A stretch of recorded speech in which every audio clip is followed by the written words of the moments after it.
Hi everyone, good evening. Welcome to this workshop on startup finance. So this workshop is also streaming live on YouTube, and a lot of them are joining us live on YouTube.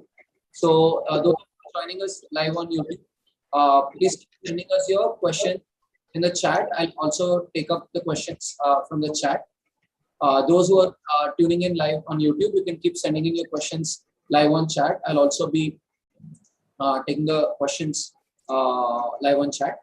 Yeah. So the objective of today's workshop is to understand modern day venture capital, right? How is it that startups are financed, and how this kind of startup financing is helping new kind of ideas in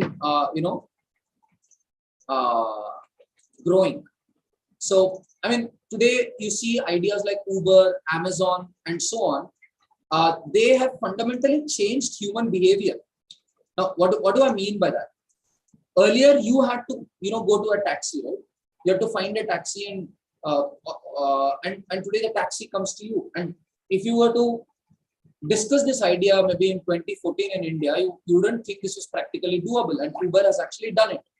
Now, when you talk of any of these ideas which are talking of big change in the society, they become practical only when a lot of scale comes in. We call it economies of scale. If Uber has to do it with just very few users, it is not practically, it's not viable, because the amount of money which goes into building the technology, the money which goes into marketing the technology, that money will not be, you'll not be able to bring that money to the table if you're not able to bring that scale. So then that becomes a catch-22 situation, right? To get those many users, you need money. But to get the money, again, you need the users. You have a brilliant idea to change the world. But to implement the idea, you need money. But to make money, you need the users. So how do you break this chakravyu? How do you break this trap? That's exactly where angels come in. I don't mean the angels in folktales, but the angel investors. I want to register. Okay. Then how my request will go to your supply and how you are handling that part? I just give videos of this. So as I was saying, that's exactly where angel investors come in. Because what they do is they help you with the initial capital, and with that capital you build proof level wise, and eventually your company reaches a certain scale where the company is profitable. Now you might say, give me 100 crores of funding. With that 100 crores of funding, I will make that great software. I'll go get 1 million users, and then I'll be profitable. Now think you are the investor, right? Let's say you are the investor. I come to you and I ask you for 100 crores, and I say, with this 100 crores, I'll change the world and I'll become highly profitable, and then I'll return 200 crores to you. Does it sound like a believable story?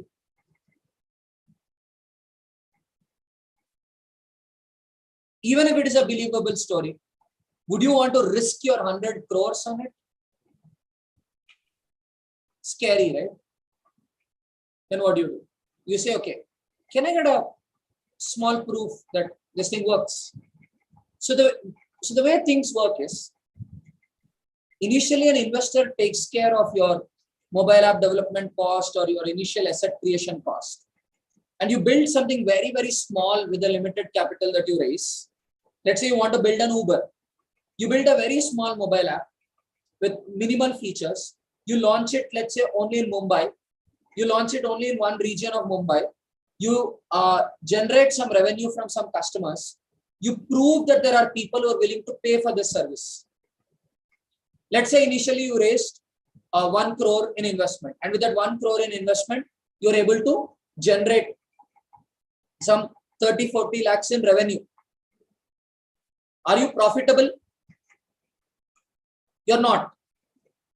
But if I'm an investor, you come to me and say, I'm already doing 30-40 lakhs in revenue. but my mobile app is very basic. Can you help me with investment so that I can upgrade my mobile app so as to hit about 5 crore in revenue when my mobile app is a little more advanced to bring in more users? Some investors might say 30-40 lakhs is too less. You took 1 crore and you made only 30-40 lakhs. But if I'm an investor who understands technology, who understands the business aspect of technology, I might say, hey, this really has potential. And this founder has capability, because if this founder has raised 30-40 lakhs in revenue with some resources and with this action plan, maybe the founder can actually do 5 crore. Eventually, it's a story, right? As a founder, you're going and telling a story ki bhai, I was able to do 30-40 lakh in revenue. I will do 5 crore in revenue. But for that, I need 6 crore in investment. That's a story which the founder is selling the investor. If the investor believes that the story is real, if the investor believes that the story is practically possible, then the investor gives the money. So initially what has happened, the person has taken 1 crore in funding. The person has built a basic mobile app. The person has generated about 30-40 lakhs in revenue. Then the person again raises some more investment. The person does some more revenue. Then again the person reaches a significant milestone in the product and investment gets reached. Now typically what happens is startups go through these multiple phases. So phase 1 we call pre-seed. Pre-seed round is like when you only have an idea, you have nothing else. Pre-seed or seed is kind of idea stage and so on. Angel stage is a little beyond idea. You probably, these are loosely used terms. Different people use it in different ways. So angel round is kind of like you've already built a product, but you don't have revenues already. So an angel is coming and helping you to reach that stage where you're able to generate revenue. And Series A, Series B, Series C, Series D, these are multiple rounds of VC funding. So there's a difference between angel and VC. VCs typically come in when you need growth capital. But what is growth capital? When you're taking investment only to grow your company.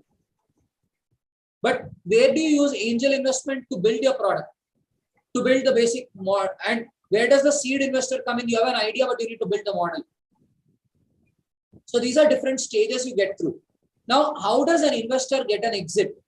An investor gets an exit because, now I'll give you an example of Deep Thought itself. Deep Thought raised funding at a valuation of 5 crore in December 2020. When we went for funding in December 2020, that was kind of seed round of funding. We had an idea. We had some basic wireframes of how we think our technology will look like, but it is only conceptual. We did not know how our technology would actually be, but we knew what kind of technology we wanted to build. We raised about 62.5 lakhs of funding at 5 crore valuation. Then again in December of 2021, we started another round of funding. So far about 83.5 lakhs of commitment has been secured. So, and this was done at a valuation of 20 crore.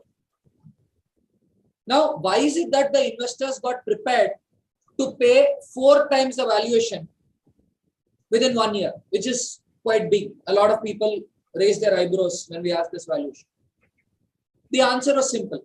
In December of 2020, when we went for funding, we were not a technology company.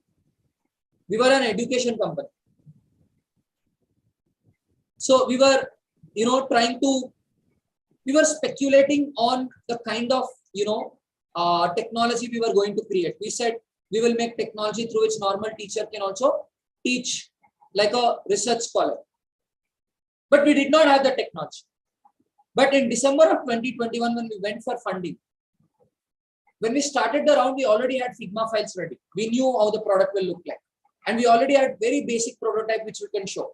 And in March of 2021, when significant amount of that funding came in, we already had a working product which was already used by some students. So which means one difference between Deep Thought in December 2020 and and March of 2021 is, or December of 2021 is, in December 2020, Deep Thought was an education company. Deep Thought was good at teaching students. If you're an education company, how much can you expand? You can't expand beyond a point. Teaching is a human activity. How can you get so many teachers who can teach you the same quality. So the valuation of the company will be limited. Why? Because the company can grow only till some extent. In December of 2021, Deep Thought was not an education company. Deep Thought was a deep tech company. Deep Thought was a company which was capable of conducting research and translating that research into technological products. So as a deep tech company, we knew that we have the capability to create products, and the products will create wealth at a scale. Will create a lot of wealth because the operations will happen at a scale. So the valuation for the story of an education company is different from the valuation of the story of a deep tech company in 2021. And what changed in March of 2021? Why did people get a lot of confidence? Because the technology was already created, the technology was already shown, and it was already revolutionary. And now we are even going for a patent. And now I think the remaining round which we are raising becomes even more easier, because the evidencing is more concrete. Now, the next round of funding, Deep Thought plans to go after a year or so, when Deep Thought already crosses 1 crore in annual revenue. Right now, Deep Thought has done very less revenue of around 7 lakh in annual revenue, because it's a very futuristic idea and selling it is quite challenging. Once we do 1 crore of annual revenue, we plan to go for a pre-series A funding at a valuation of $1 million, which is around 7.5, $10 million valuation, 1 million in funding. That is 75 crore valuation, which is from 20 crore valuation to 75 crore, about 3.5x jump. Again, why is Deep Thought able to make that jump? Because then Deep Thought would have proved not only can I create technology, but there are a lot of people who are willing to pay for that technology. So a lot of that investors' risk is reduced. So this is how we have a product roadmap and a growth roadmap. For Series A, we plan to do $40 million valuation and $10 million in funding. This is a tentative roadmap, can change with time. As we go forward, this will always change, but every investor wants to know a kind of a roadmap of how you're traveling. Why does the investor want to know the roadmap? Because the investor who invested 5 crore at 5 crore valuation, someone who invested 5 lakhs at that time, the shares which that person has in the company today are worth 20 lakhs. It's kind of like real estate, right? You buy some land, and if an airport comes near to that land, the value of the land goes up. So that shares are worth 5 lakh when the person invested. Today the shares are worth 20 lakh. But has the person actually made 20 lakhs today? No. When we go for a Series A round of funding, what will happen is the investor who is coming for Series A round of funding buys out all the shares of this person who has come out for the initial funding. So if you are starting a company and if an angel investor is investing, does it mean the angel investor will be successful only if your company is successful? No. The angel investor will get an exit if you are able to go till Series A. When will Series A investor be successful? If that Series B investor comes and buys out Series A, or maybe Series C investor will come and buy out Series A. So what an investor cares about is not completely about whether your company is profitable and successful, but what an investor cares about is, will I get an exit? When will the investor get an exit? When a future investor comes and buys out this investor. When will the future investor buy out this investor? If you have reached the future milestones. So having a clear roadmap of the milestones as a company is very important. And having that valuation markings, practical markings as per how the industry is progressing today is important, because the angel investor should be convinced that a Series A investor will come into this company. Because if a Series A investor will not come into this company, the angel investor will not get an exit. There are 3 fundamental questions which an investor wants to know. Question 1, where are you and where do you want to go? I'm at point A, I want to go to point B. Question 1, where are you and where do you want to go? Question B, how much money do you need to get there? Question C, when are you giving me that exit? And what kind of an exit are you giving? Where are you? Where do you want to go? Your roadmap. How much money do you need for implementing that roadmap? How much return are you giving me and when are you giving me that? And the investor understands that if this company shuts down, my whole money burns out.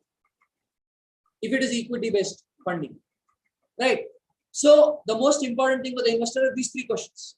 So as a founder, your job, when you talk of startup financing, your job is to lay out that level-wise milestones, where you achieve certain milestones, you prove that your idea is practical, then you get next level of funding. Again, you achieve those milestones, you prove that your idea is practical, you get the next level of funding. But if you're a founder who goes and says, I'm creating the future, only if you give me $100 million, I can create the future, you can write a novel and publish a very good novel.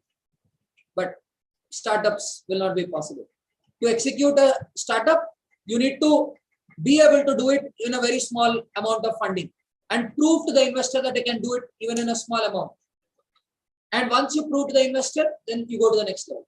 And one last concept I want to tell before opening the house for questions is every startup goes through different stages. And I would encourage all of you to watch this video of Professor Ashwath Damodaran. He is considered the Dean of Wall Street, the world authority for valuation of companies. He is a professor at New York Stern Business School, and 7 years in a row, he was rated as the best professor there. He's a very entertaining and humorous teacher who teaches in a very funny way. So Professor Ashwath Damodaran says, startups have different life cycles. So initially, your startup is, in the initial stage, where you're still building the idea. And in that idea stage, he says, the startup needs Steve the storyteller kind of a CEO. Someone who can tell a story and, get everyone together through the story. And he says, next, the company goes into the growth stage, and then you need Bob the builder kind of a CEO who will actually build the company, not a storyteller, but the one who can build the company. And the third stage, you need a CEO who's Larry the liquidator. The company has already reached the end of its life. The company is no longer in business. All you can do is sell away all the assets of the company and make whatever money you can and give it away to the investors. Which is why sometimes you see that the founder is not always the CEO of the company. Sometimes the founder exits because at that stage of the company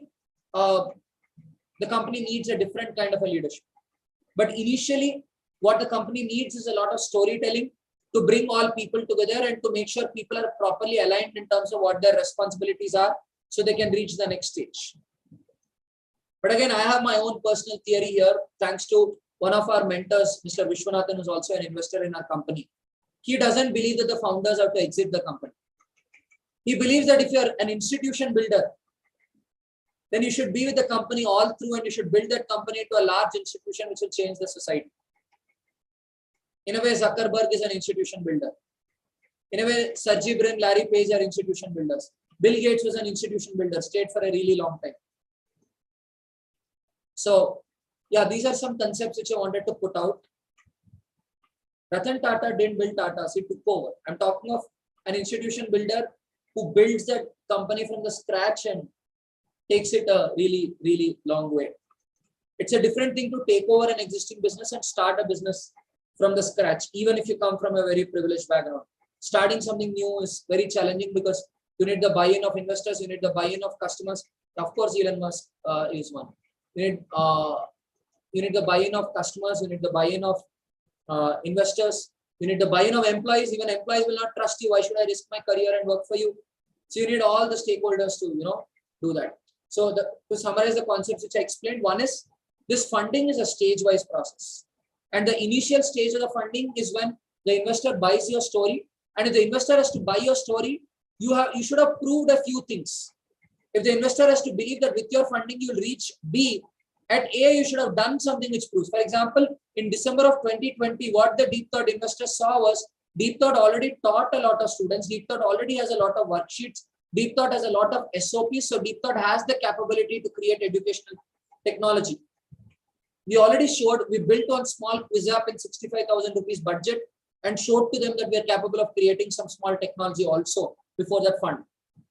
In December of 2021, we built an MVP called SDLMS and showed to them that we're capable of building this technology which can happen, which can make research happen. Not only telling a story, but evidencing that story becomes important. So yeah, these are some concepts which I wanted to explain about how startup finance actually works, how startup funding actually works. Now I'm happy to take questions of you guys. So somebody asked me, what is the meaning of exit? The meaning of exit is, okay, let me give you a very nice example. Mark Anderson, he invested $250,000 in Instagram. Mark Anderson invested $250,000 in Instagram. So when the next investor took over and purchased the shares of Mark Anderson, he got, I think, around $76 million. In the movie Hera Fairy, they say ek ka double, right? Here it was ek ka 312, ek ka 312, and they got it. For every 1 rupee invested, he got 312 rupees. For every 1 lakh rupees he invested, he got 3.12 crore. This is an exit. That you invest in the company at a very initial stage when nobody knows about the company, when the company is relatively risky and new, and later some other investor comes and buys your shares. Or it's like, let's say you're an early investor of Zomato. You purchase the shares of Zomato. Now Zomato is in the stock market, and they buy, the normal people in the stock market buy out your shares. So you bought the share for 1 rupee, and these people are buying the shares for 10 rupees. You got an exit. Your shares were purchased by somebody else. And it's a profitable exit because you bought it for 1 rupee, you sold it for 10 rupees. So exit means basically the shares which you bought in the company while investing, you being able to sell away those shares. I mean, in a simple way, you're exiting the company. Yeah, Arvind. So what is your opinion on certain things? So moment you come into this raising capital, right? You're always forced to raise another round, even though you don't need it, because it is only when it's only a way for your previous investor to get the exit, right? So you're kind of forced to have this another. No, I mean, the only way of exit is not a future investor buying out. Another exit would be an IPO, or if your company is profitable, your company can buy back the shares of the investor. So when the company buys back the shares of the investor, what will happen is all those shares get deleted from the cap table. So the proportion of holding of all the people will increase. When the denominator decreases, the percentage will increase, no? Yeah, got it. So there can be multiple ways of exit: buyback, IPO, or a future investment round.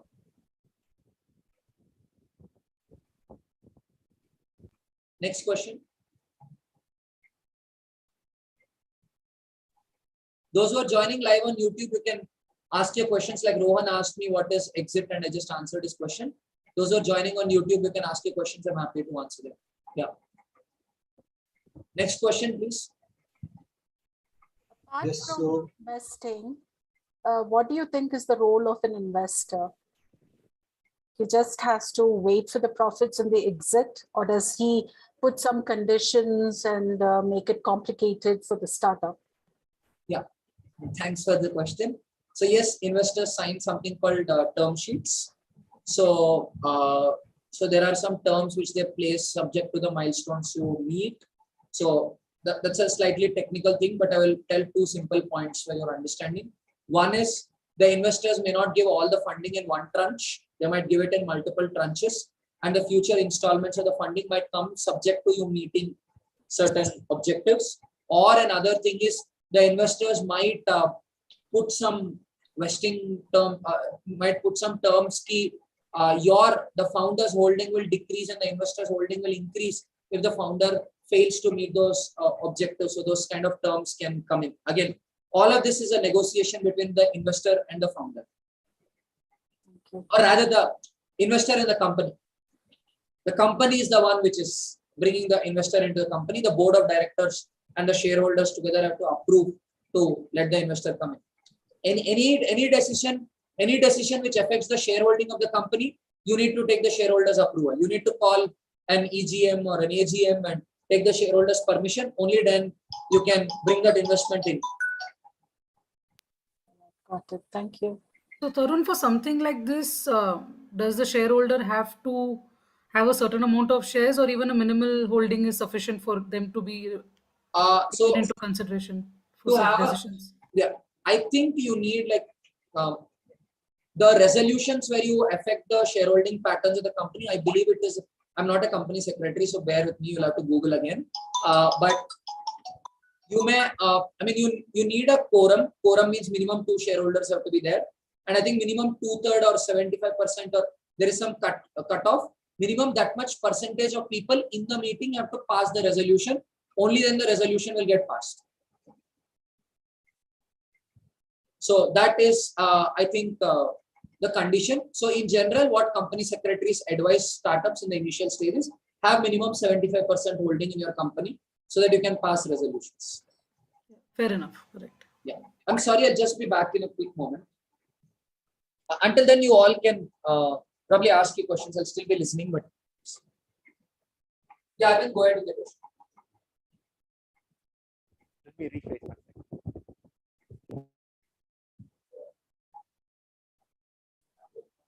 Actually, I'm really interested to know if the investor becomes very demanding and if he wants to take up the responsibilities more and more and you don't have any other option, then what would be the condition?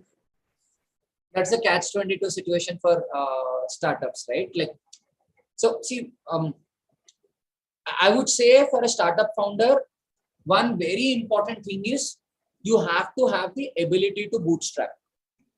If you don't have money, are you able to continue working with very minimal sort of resources? If you are able to do that, then I think you'll have better negotiation terms. Investors are also willing to back you because you are able to progress as a company. I mean, I'm not sure if my answer is satisfactory, but what I'm saying is if you're less investor dependent, you'll have more negotiation power while negotiating with investors. But if you're dependent on the investor, yeah, the investor can strong arm you and get a better deal. But in general, a good investor would not do that because that harms the investor itself in the long run, right? I mean, but yeah, I mean, if you're a responsible founder, again, you would not get into such desperate deals also because in the long run, if the company falls, nobody gains. Yes. Nasreen, I just want to clarify the question that you asked. Do you mean in terms of contributing to the company's working or in terms of wanting to participate more and more in the functioning of the company? Is that your question? Because I wanted even Tarun to rephrase it for me before he Sure. answered it. Yeah. I had a small startup actually, and this is a real situation which I went through. There was an investor who demanded lots and lots, more and more as we went through. And we promised him, we gave the terms and conditions, we gave the period, we gave the returns. Every time he was all the time increasing, and there was no way I could stop him. Maybe because of the inadequate knowledge that I had in business. But, it was very difficult to deal with him. Then we had to switch to another source. Yeah. So again, I'm not aware of the financial instrument you used for the investment. Was it debt or was it equity? It was equity. Then if it is equity, the only way he gets an exit is when that, whether you buy it back or when some other investor buys back the share. Yeah. But I mean, sorry. startup It was during the COVID time and I couldn't find proper people. It was because of that. If it's equity, you need not release a dividend. I mean, the company can either release a dividend or need not release a dividend. Then you need not be giving a return immediately. Yes. So that is what helped us eventually. But later on, we had to pay double the amount because the DP and he had so many other sources from where he brought the taxes and other things. So it was quite difficult for me. But legally, if it's equity instrument, and unless you have something in the term sheet, you need not pay it back. I mean, unless if you're releasing a dividend, of course you release it to everyone. Yeah, actually the rent of the building was on him. So that became a problem. He stopped paying the rent. See, but one thing we need to understand is an investor and founder have to have a chemistry. Yes, which is why one very important thing you've got to do is, if possible, try and travel with the investor for a while before you bring that. That's very important. It's just like choosing a life partner. Because see, the investor again is financing you, and when someone finances you, money operates in a certain way. Money cannot stay that way. Money has to grow with time. The idea is, if the investor is financing you, that financing has to be better than a fixed deposit. Otherwise, what's the point of giving you? You can very well park that money in a bank. There's a risk in financing a startup. So if there's a higher risk, there has to be a higher return. So the investor is always anxious about that return. So that anxiety has to be managed with a maturity in terms of understanding what the startup really needs. And a lot of times investors guide entrepreneurs really well because investors invest in multiple companies and they have a very good bird's eye view of business. Yeah. So they can ask some really good questions. So I think it's always nice if you can have good investors who really believe in your vision and who have good business acumen, because they can do really good reviews which help you use these resources well and travel farther. Because some of my investors, they ask me beautiful questions and I'm indebted to them for those wonderful questions, because that really helps me get clarity of where I'm headed and how the company can progress better, right? That focus comes back when investors can ask really good questions. Yeah, Arvind. So again, I just want to know how. So Deep Thought being a very institutional point of view, right? So again, investors can come from a very various backgrounds, and you like we raising a lot of seed rounds can actually change your voting rights, because ultimately, investor may not have the same vision as you, and they can. So as of now, none of our investors have a very large holding. No, not right now, but I'm saying. So what is your? So are you going to make sure that you have the majority? So let me complete my answer. As of now, I think the investor with the largest holding has 2% stake in the company or something. So it's all fragmented. So life is a little easy now.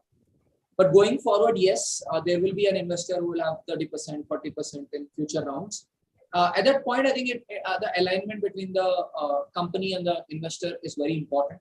So we'll have to talk it through with the investors and come to a consensus before the money comes in. So choosing the investor and having a consensus with the investor becomes very important.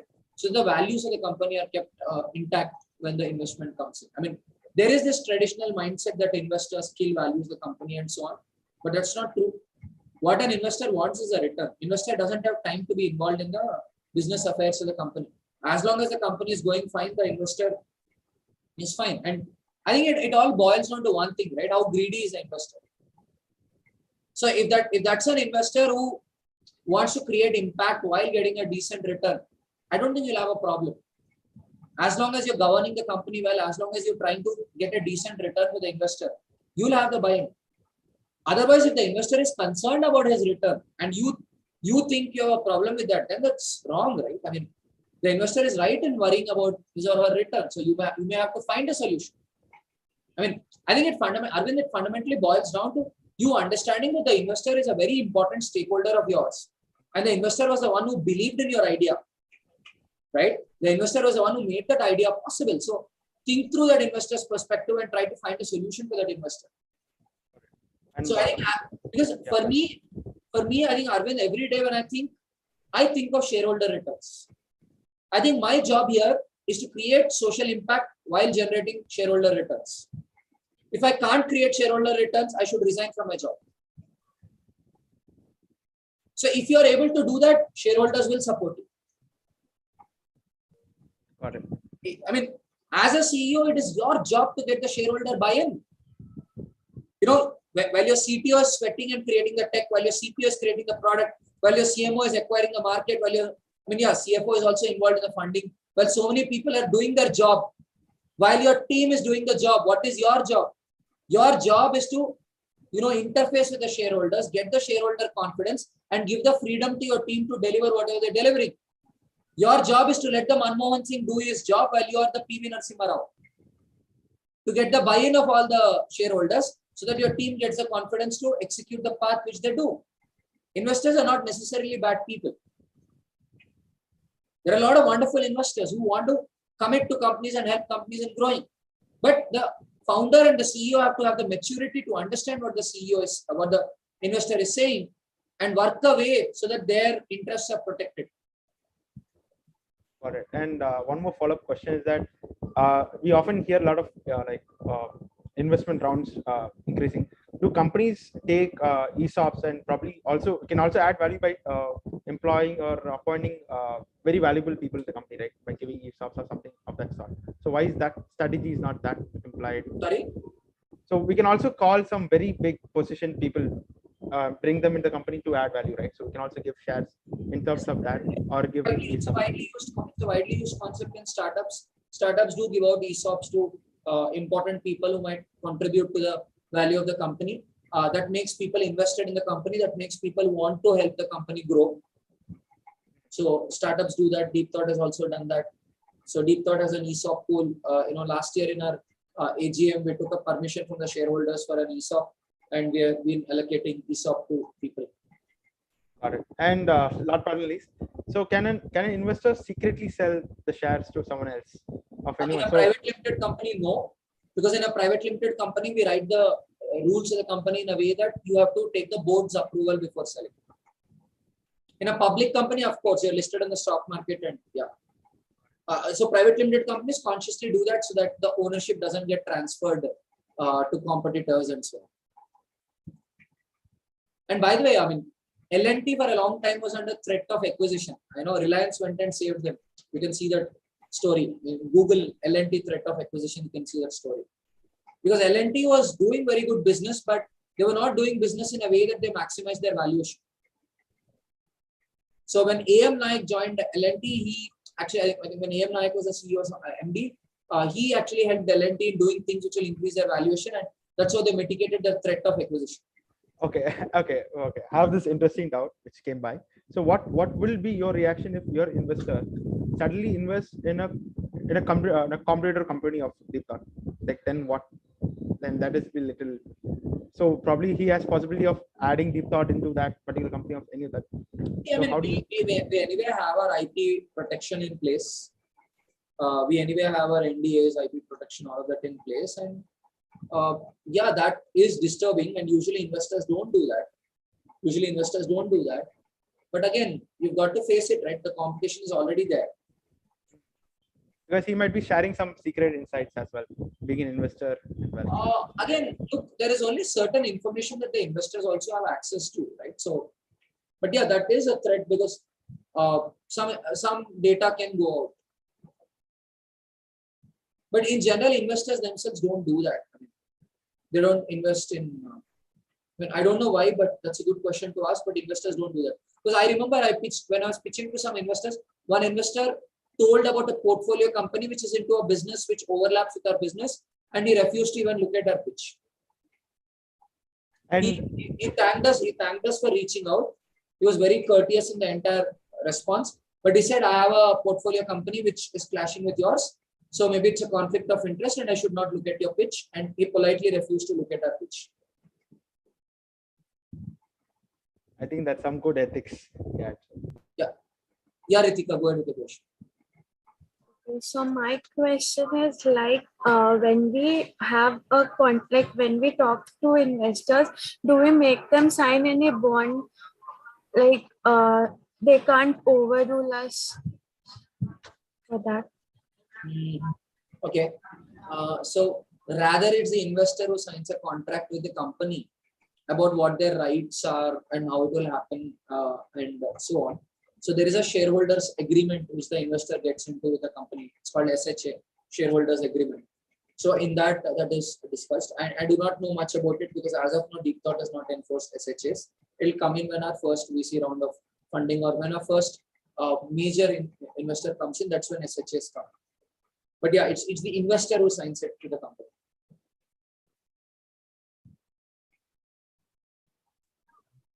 Yes, I have a question. So basically, how do you think of like profit? Like you have series of rounds, right? So basically, is there any round that you will?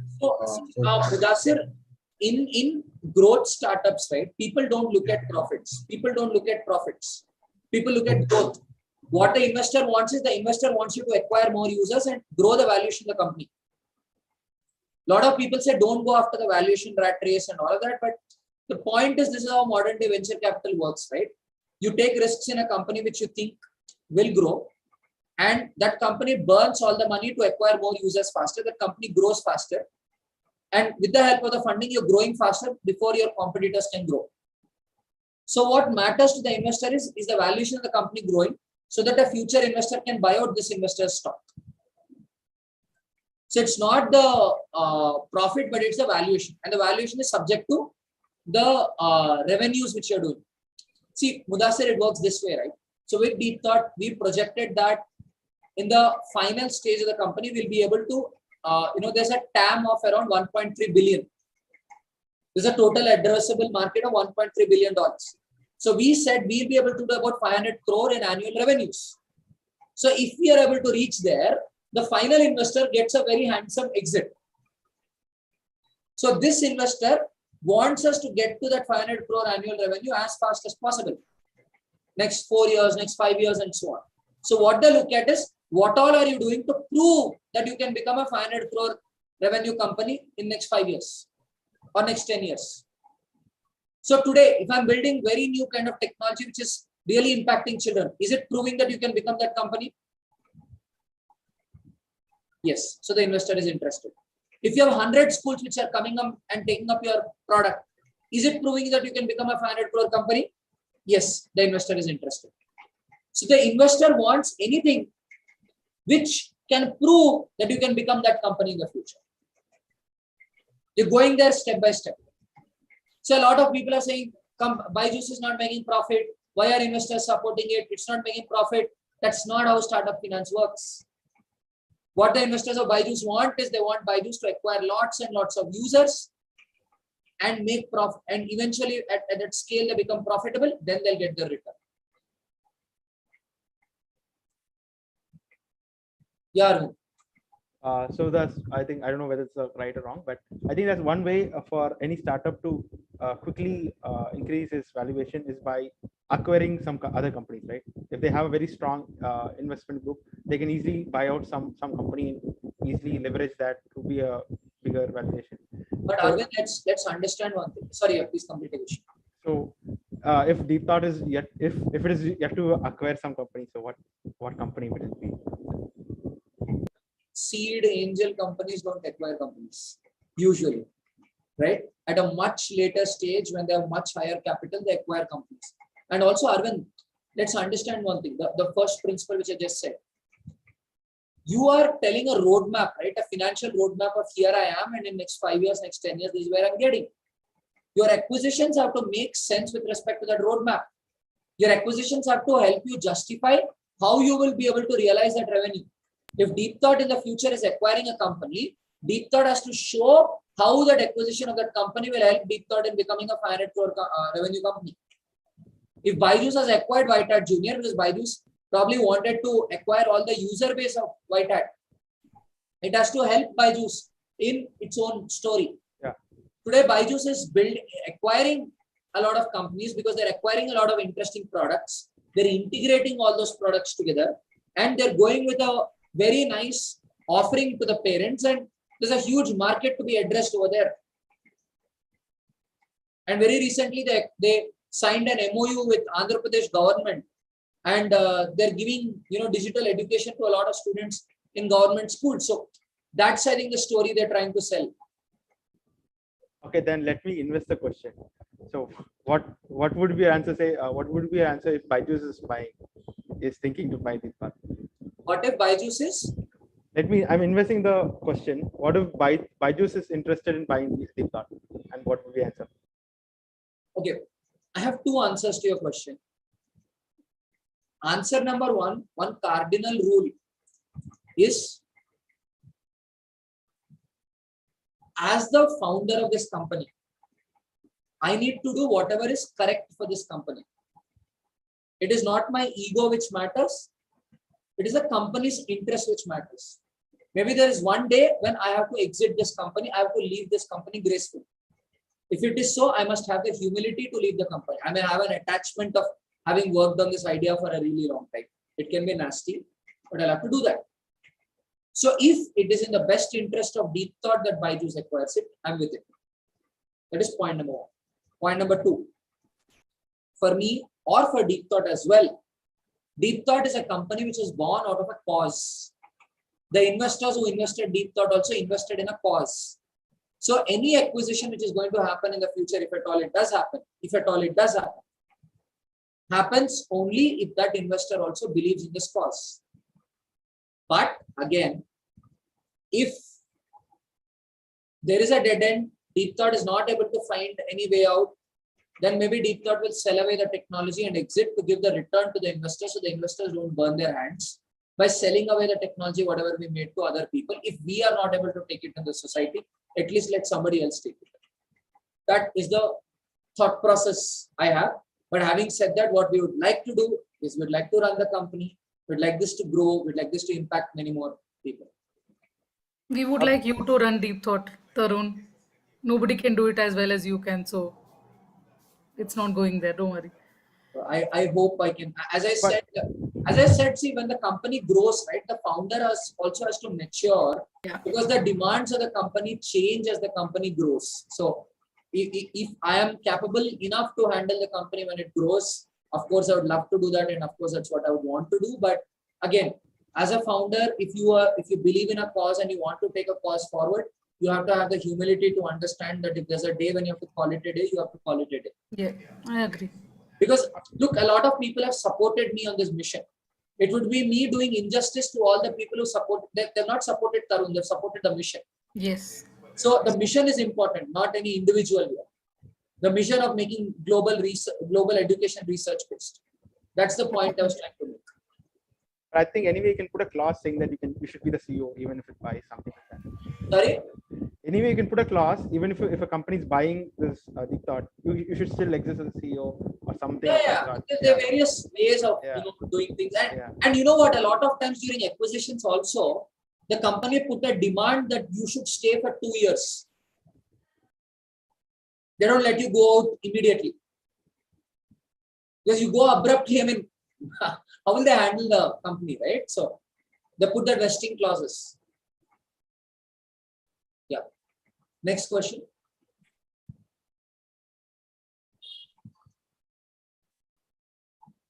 Do you have the same people reinvestors? Yeah, in Deep Thought, yes. We have Mr. Anup Kalbalia, former vice president of Unacademy. He invested us in December 2020. He came back for one investment in this round in December. Came back again in June this month and did one more investment. That's lovely. So people have started trusting Deep Thought, right? The investors. And the person who invested in us is a technologist himself. As I said, former vice president of Unacademy. He was the one who built CodeChef until CodeChef was acquired by Unacademy. So, and that was a great confidence booster for the entire team when Anup came back and started us. Yeah. Arvind, stop. So stop dreaming, Arvind. Yeah. Next question.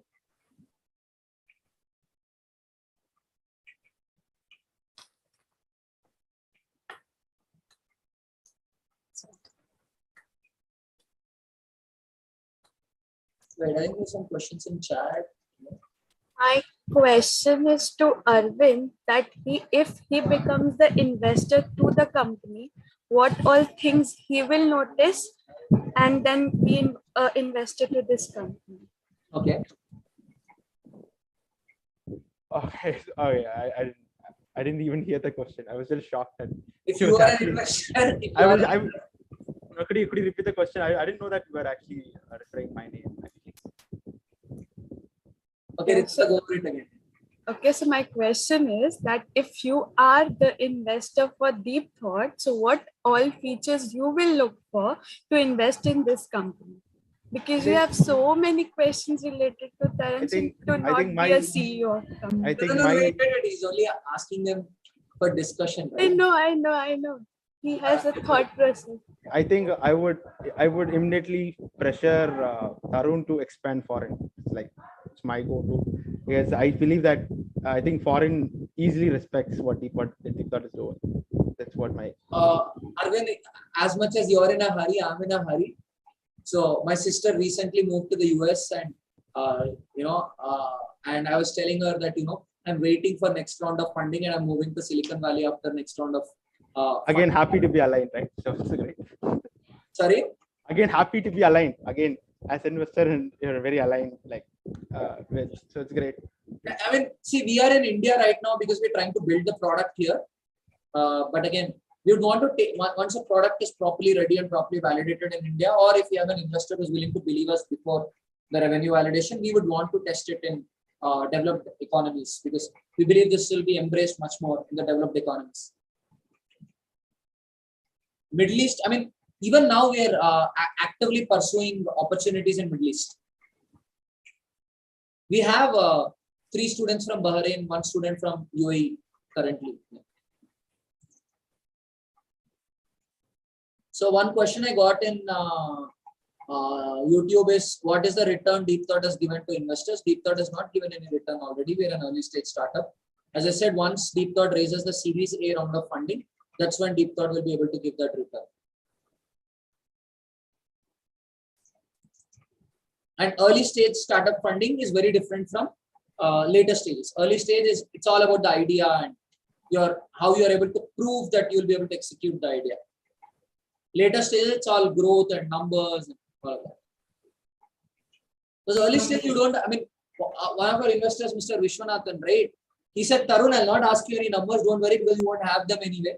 Or even if you have them, they won't be useful anyway, because they'll anyway change with time. Let me ask, what is the product you're building? How is it useful to students? He grilled me for about 1 hour about the product, the core philosophy of the product, how we'll do it and all of that, to understand our capability to build the product. And when he got convinced, he funded without worrying too much about the numbers. What is the minimum like time to return back to the investors? Like, is it for 1 year, 2 years, 3 years? Like, how much will be minimum, or it depends on the investor only? It depends on the investor and the company. In my case, I mentally prepared the investors. Startup is a big risk. There's a very good chance you'll never get your money back, but don't worry. Aap akela nahi drown kar rahe ho. Even I'm drowning, I'm the largest shareholder in this company. The market risk is also there, right? The market. That is the biggest risk. Market risk is the biggest risk. I mean, what I'm trying to tell you is, as a founder, you have to mentally prepare the investors, especially if your investor is a first-time investor. In my case, I have a lot of first-time investors in Deep Thought. I mentally prepared all of them. So somebody said, I can invest 25 lakhs. I told that person, no, give me 5 lakhs only. Don't put more. If your appetite is 25, put 5. Because he was a first-time investor. And I told him, be mentally prepared, your entire 5 lakhs can get burned. But am I somebody who's going into a casino with your 5 lakhs? No. I am the largest shareholder in this company. If this company drowns, the biggest loser will be me. So don't worry. I'm handling your money carefully. You get how I prepare them, right? If it's a seasoned investor, of course, they understand it better than I do. But I'm talking about if it's a first-time investor, the kind of people who we have right now, we mentally prepare them this way.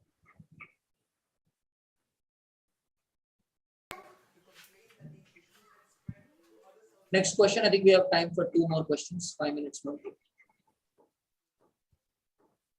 Arun, I always see only you talking about the philosophy, the deep thought and everything.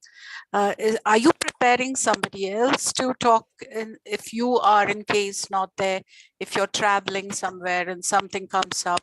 So who is your representative? So Anirban understands the philosophy of Deep Thought quite well. Suparna understands the philosophy of Deep Thought quite well. Pravina understands the philosophy of Deep Thought quite well. Ketki new, but she's catching up quite fast. So there are quite a few people in the organization. Rohit understands the philosophy of Deep Thought quite well. So I think in the academic team, we have quite a few people who understand the philosophy of Deep Thought quite well. But it's just that Suparna is on a break right now. Pravina is on a break right now. So probably you've not seen those people more often. So. Yeah.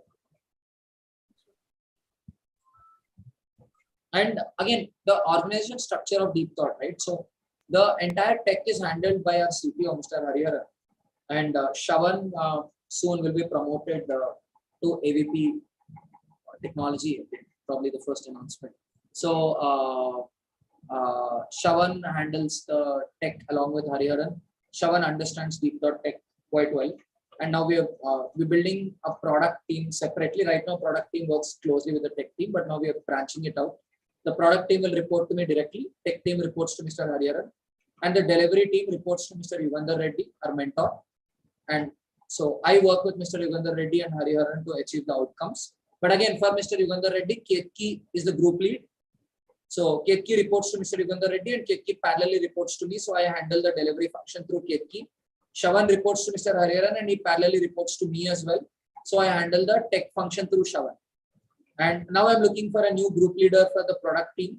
And my prediction is I think in about 1 month, I'll get a new group leader out of my interns. So what I do is I train interns itself to become leaders. And some of my best recruits, on the day of joining, they become team leader. They get their joining letter in Deep Thought, 15-day training period. After 15-day training period, they become team leader. I'll tell you, one of our best recruits, Vidya, who worked with us in 2021, on her day of joining, she became a team leader. 1 week after day of joining, she became a group leader with 3 team leaders reporting to her. It was just a formality. We were waiting for some time for her to get settled down and we made her. Until today, she happens to be one of the best leaders in Deep Thought where she was able to get everyone aligned. So one of the success stories of Deep Thought is how we groom youngsters to be leaders and how they grow as leaders very, very fast. So even now, I mean, Pooja, Shagun are only 2 months or 2.5 months old in the ecosystem and they're already team leaders in the company. There have been group leaders who within 1 month or 2 months have become group leads with 3 team leads reporting to them. Today, Shavan has 5 team leaders reporting to him. But yeah, he's able to handle that because he's been in the ecosystem for 8 months or more. Or otherwise, a group leader's appetite is usually 2 team leaders or 3 team leaders. But good leaders who understand leadership very well, who they've grown well, they've handled 4 team leaders also in the past. So this is how I function. I groom interns to be leaders. Some of them don't continue for more than 6 months because they're probably going for a PhD or something. But the organization structure is so robust that, you know, some other group leader comes and takes over. There was Ananya, who was a fantastic group leader. Ketki took over Ananya's role. Ananya actually came in and she took over John's role. So John again took over, some more group leaders in the past. So there have always been group leaders who are handling the mantle in Deep Thought. So one of our biggest success stories has been the LDI, Leadership Development Initiative. Every Wednesday we have the LDI program, and in LDI program, all our leaders talk about their opinions on leadership and people go ask them questions. And that's how we've created a culture where everybody in Deep Thought wants to become a leader. Very rarely you see in an organization where everyone wants to become a leader and everyone proactively discusses leadership. Because we believe that anyone who's worked with us for 2 months or more has to become a leader. In a lot of cases, if someone doesn't become a leader, it's a red flag and it means that, okay, we have to suspend that person.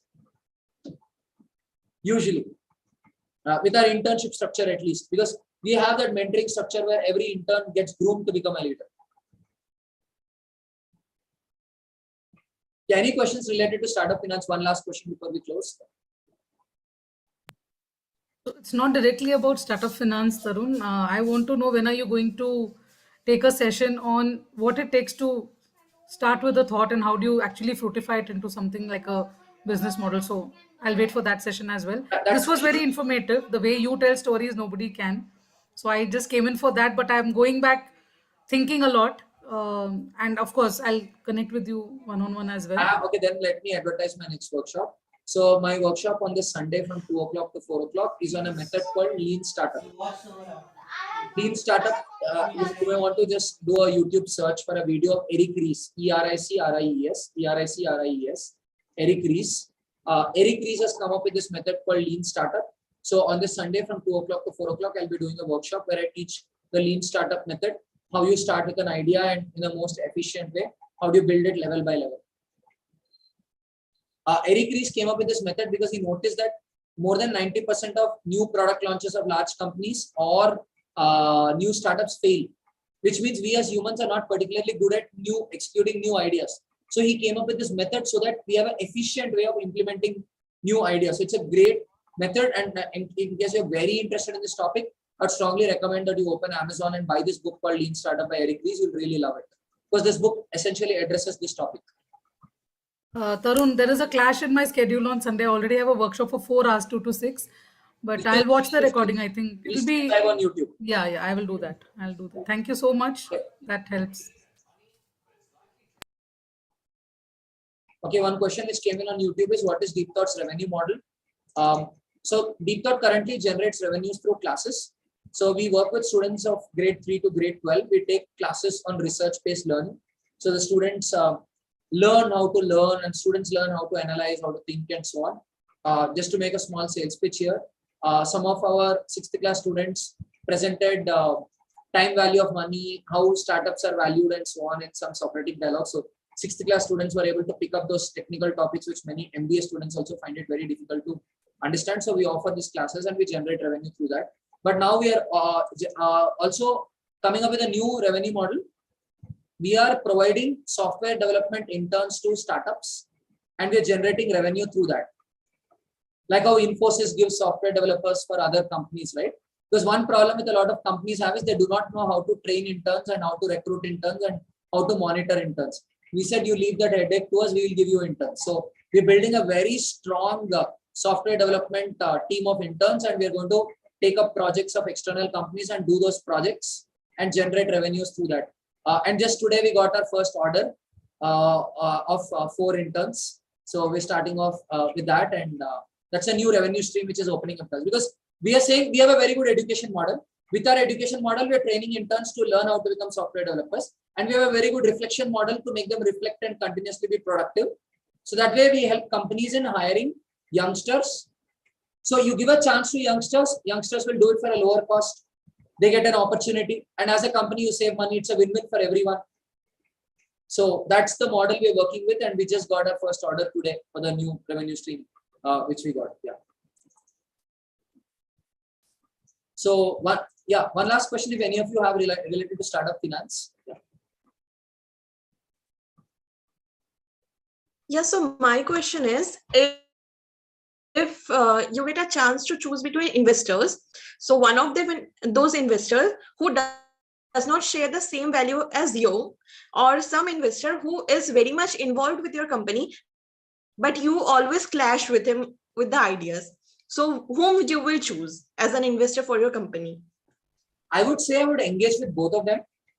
I'm not saying I'll take investment, I'll initially engage with both of them. The one who's not aligned with the value system, I mean, at least if that's the perception I have, try to talk to the person, try to explain my stance, try to explain the value system of Deepta, try to explain why we have that value system. Try to understand where the person disagrees, why the person disagrees, engage in a consensus process, engage in a dialogue process, and see if there's a common root. Right? Point 1. Point 2, the person with whom I have a lot of disagreement. Again, try to spend some time with the person. Try to understand where the disagreement is. Try to again engage in a consensus process and see if there's a route in which we can proceed. Once you engage in this consensus process, we might understand if there's a way forward. And if there's a way forward, why not? Because my job as the CEO is for the company. There'll be people who will have their own opinion. I'll have to strike a chord with them, find a common pathway to make the company find as many opportunities and go forward. Yes, so yes. I think if you're in the CXO suit, your life is all that. I mean, your life is around consensus. I mean, we might look at it as a clash. We might look at it as a debate. No, it's not a clash. It's not a debate. It's about how can we collaborate with more and more people and carry the cause forward. It's not a this or that question, right? It can be this and that. That's what I put. So what will be your biggest? Sorry, go ahead. So what will be your biggest boundary when it comes to mixing up with those two kind of people? What will be your biggest no point? Well, I would say that more than the value system of the company and all, right? At least as far as I'm concerned, I would want to look at the kind of people they are. Because if they're good people and reasonable people to deal with, I would say there'll always be a solution for the problem as long as they're good and reasonable people. So that would be my way of thinking. What do I mean by good people? I mean, are you mature? Are you willing to engage in a consensus? As long as the person is mature and willing to engage in a consensus, you can sit down and talk and solve the problem. And the feeling is mutual, right? The investor also expects, is this founder a redhead or is he somebody who's willing to sit down and discuss ideas? I think the feeling is mutual between investors and startups. Is the founder willing to sit down and listen? Maturity, I think it boils down to that. Yeah, Arvind. Okay. I think one final question is that what is the story behind you meeting all your investors? Okay, I run a lot of WhatsApp groups, probably about 300 or something, and I write a lot. You guys must have noticed by now. And I share messages on WhatsApp across different groups. So people have been following me on different groups for a long time. So in December, when I went and said I'm looking for funding, I got messages from different parts of the world saying, I got to know that you're looking for funding. I've been following your project for the last 4 years or 5 years. I believe this is how children have been should be learning, and that's how the funding happened. So people came to me and said, we're interested in funding you. So for anybody who wants to be an entrepreneur, my 2 cents, start writing about your idea. Start talking about that cause. Start talking about how you want the society to be. Start sharing to different people. People may not be commenting, people may not be liking, but people will be passively reading. So if they see you consistently doing it over a long period of time, they believe you because they know you're not giving up. So there's one reason why people funded me, because I was on this goal for 9.5 years. Right now, on this Friday, we are celebrating 11 years of Science-ition. So that was the single reason why people funded, that this guy didn't run away anywhere. He's been on the same goal. It's a perseverance which got the investors. I personally vouch for that. Consistent and only getting better by the day. So yes. You're only being kind with your words, but sure. So this concludes the workshop. Thanks a lot, everyone. It was wonderful answering all your questions. And those of you who are interested, join in on Sunday. Thank you, everyone.